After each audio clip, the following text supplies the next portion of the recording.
Hello dear friends, MIC English के अंदर जो हमारा नेक्स्ट टॉपिक हुआ Lithuania by Robert Brook. Robert Brook है ये एक बहुत एक इम्पोर्टेंट जो है वार पोइट रहा है। इसने इस तरह से एक जो पोएम है वो लिखी है, माय इंग्लैंड की इस तरह से ऊपर द सोल्जर। हाँ, ये है ये पोएम। क्योंकि जो मेरी बॉडी है अगर किसी फॉरेन लैंड के अंदर अगर चली भी जाती है ना, तो कोई बड़ी बात नहीं है। क्योंकि वहाँ पर जितने मेरी जो बॉडी है वो जहाँ जिस जिस जितनी भी मिट्टी है 6 फुट के लगभग की जो मिट्टी है, वो जो 6 फीट की जो मिट्टी है यहाँ होगी ना, उतनी जगह है वो इंग्लैंड की हो जाएगी। ठीक है? तो इस तरह से एक पैट्रियोटिक पोएट था ये। ठीक है? और ये जो रूपर्ट ब्रूक है इसके बारे में हम और भी एक्स्ट्रा हम पढ़ेंगे। तो आप लोग जानिए सबसे पहले कि एक वार पोएट था ये। तो वार पोएट था और वार के ऊपर मोस्टली ये लिख रहा था वर्ल्ड वार फर्स्ट के ऊपर। ये वर्ल्ड वार फर्स्ट में इसने फाइट भी की थी। इसकी जो डेथ है वो भी इसी टाइम है ये हो जाती है। ठीक है? ओ और अब देखें हम आज का जो हमारा वर्क है लिथुनिया बाय रूपर्ट ब्रूक। तो लिथुनिया क्या है बच्चों, कि ये एक ऐसा एरिया, स्मॉल एरिया है ये। ठीक है? ईस्ट कोस्ट एरिया है ये, बाल्टिक सी की साइड में। ठीक है? और ये लगभग ये 1912 के लगभग है, ये लिखा गया है ये। ठीक है? और इसके अंदर है ना, जो 4 ही कैरेक्टर हैं। ठीक है? कितने कैरेक्टर हैं? 4 ही कैरेक्टर हैं। उन चारों के बारे में अगर हम देखें, तो कौन-कौन से कैरेक्टर हैं? तो सबसे पहले अगर हम देखें तो इसमें एक जेंट्स है जिसका, ठीक है, जो स्ट्रेंजर है और उसका नाम है इवान जूनियर। क्या है? इवान जूनियर यहाँ लिख रहा हूँ। नंबर 2 है द मदर है। मदर है, इसका कोई नाम नहीं है, ये अननेम्ड है ये। उसके बाद में एक जो मेन कैरेक्टर है, जो फादर है, वो है इवान है, वो भी इवान जूनियर और इवान सीनियर। ठीक है? तो इसका फादर का नाम भी इवान है और ये इवान जूनियर है। ठीक है? वो नंबर 4 है डॉटर। जो डॉटर है उसका नाम है एन। क्या? एन। तो मोस्टली की जगह कहते हैं कि इस ये जो दोनों मदर और डॉटर है, इनके कोई नेम नहीं है। ये है जो सारे ये एक गरीब फैमिली है, चारों बंदे हैं ये। लेकिन इसमें ये जो लड़का है इनका, आज से ये 13 साल पहले घर छोड़ के भाग गया था। और अब ये एक घर में जहाँ रह रहे हैं, ये तीनों रह रहे हैं, ये वहाँ पर आता है एक स्ट्रेंजर बन के और रात के लिए कहता है कि मेरे को रात नाइट स्टे यहीं पे आपके यहाँ पे करना है। ठीक है?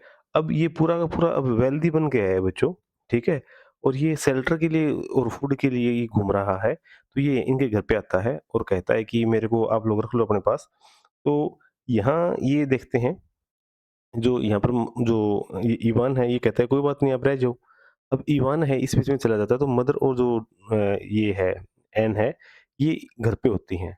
अब घर पे होती हैं, तो ये जो इवान है, ये इनको बताता नहीं है कि मैं आपका बेटा हूँ। तो ये पूछता है कि आप घर में 3 बंदे हो? तो ये कहती है कि नहीं जी, हमारा तो बेटा था और वो आज से 13 साल पहले घर छोड़ के वो चला गया।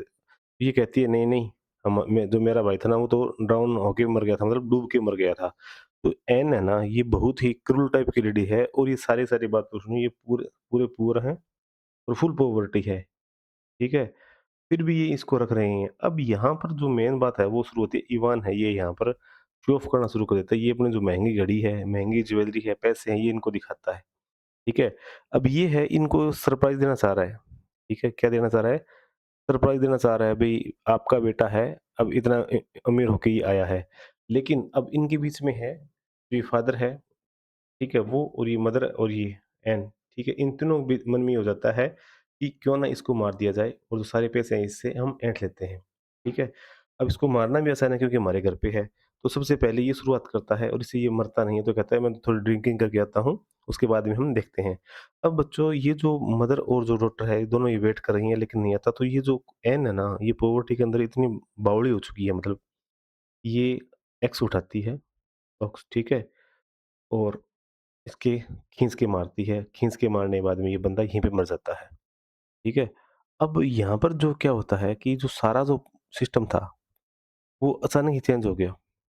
क्योंकि जो लड़के को सारा पता था, भी ये तेरी माँ है, तेरी बहन है, ये तेरा फादर है। अब ये लड़का है, इवान, ये इसको मदर मदर बोल रहा है लास्ट तक, ठीक है? अब ये इसको पहचान नहीं पाती है और इन्होंने क्या किया, they killed their own son and brother. ठीक है?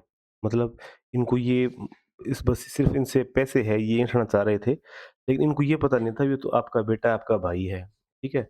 अब यहाँ पर ये जो मर्डर है, ये जो हुआ है, ठीक है? अब ये कैसे हुआ है? The play ends on a note of bleak devastating of irony, no redemption, no explanation, just tragedy. ये एक ट्रेजेडी है, ये बनती है। ये जो इसका प्ले का पूछा जाए तो ये एक ट्रेजेडी है, ठीक है? ट्रेजेडी बनती है, क्यों बनती है? क्योंकि माँ और जो उसकी बहन है, ये दोनों मिलके इसको मार देती हैं। अब यहाँ पर बच्चों जो मेन बात है वो क्या है कि पॉवर्टी इतनी ज़्यादा थी कि इनके पास और कोई काम भी नहीं था, अभी क्या करें? ठीक है? तो चलो इसको मार ही देते हैं। तो इसके अंदर जो इफ़ेक्ट ऑफ पॉवर्टी है ना, गरीबी वो कुछ भी करवा सकती है। एक क्या है पॉवर्टी है, दूसरा क्या है ग्रीड, लालच। यहाँ पर देखने को मिला है क्योंकि इसने पैसा है वो दिखाया था, ठीक है? और पैसा देखते ही इन दोनों माँ-बेटी ने क्या किया कि इसको चलो मार देते हैं। अब आयरनी ऑफ फेट देखो, अब ये जो लड़का है, ये यहाँ से किस लिए गया था कि मैं एक मेरा बढ़िया एक फ्यूचर बन जाए, इसलिए गया था। इसका फ्यूचर कैसा बना? फ्यूचर ही बना लिया लेकिन इसने एक सरप्राइज़ के लिए अपनी जो ज़िंदगी है उसको तबाह कर लिया। तो आगे हम देखें रियलिज़्म। अब रियलिज़्म की अगर हम बात करें तो रियलिज़्म के अंदर तो स्टोरी चेंज सारी चेंज हो चुकी है यहाँ पर, ठीक है?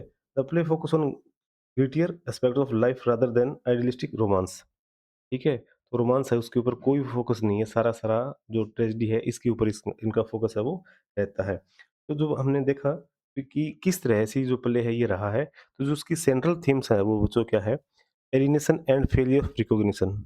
आप ये इतना इतना भी आप लोग देख सकते हो फेलियर ऑफ रिकॉग्निशन, क्योंकि जो फैमिली टर्न है वो पॉवर्टी के अंदर और टाइम के अंदर ही चेंज हो चुकी है, क्योंकि जो इनका बेटा है वो 13 साल पहले चला ही गया था। ठीक है? तो ये उसको पहचान ही नहीं पाते ये।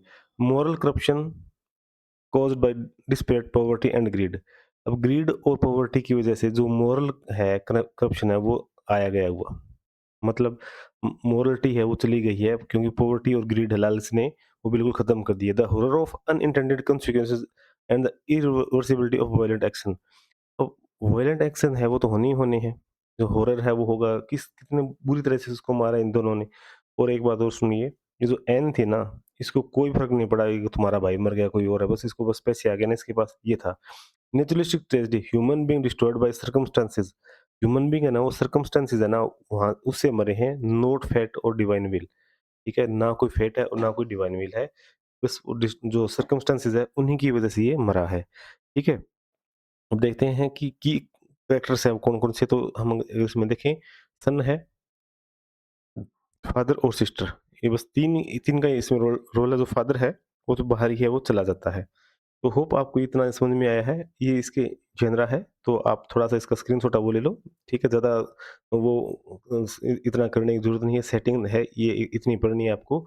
और इसकी एक लाइन ये वाली ज़रूर पढ़ लेना, क्योंकि रिफंड और मैरिज प्रपोज़ल वो कॉमेडी है, लिथुनिया क्या है कि ये ट्रेजेडी है।